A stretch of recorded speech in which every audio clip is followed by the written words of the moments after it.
I'm gonna show you how to add a watch list on your Tradingview account. So to get started, you have to first open your Tradingview application by searching tradingview.com. And of course, while you're in tradingview.com, you also need to sign in to your account so you can have the feature to adding list, watch list on Tradingview.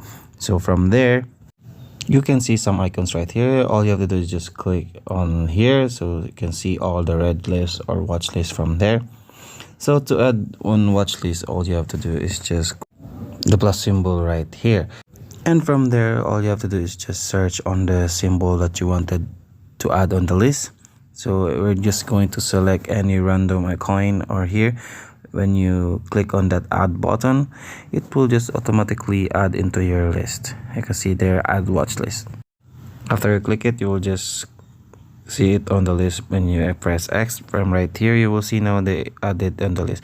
It's either you can delete it by clicking on the trash bin icon right here, and that's how you add watch list in Tradingview.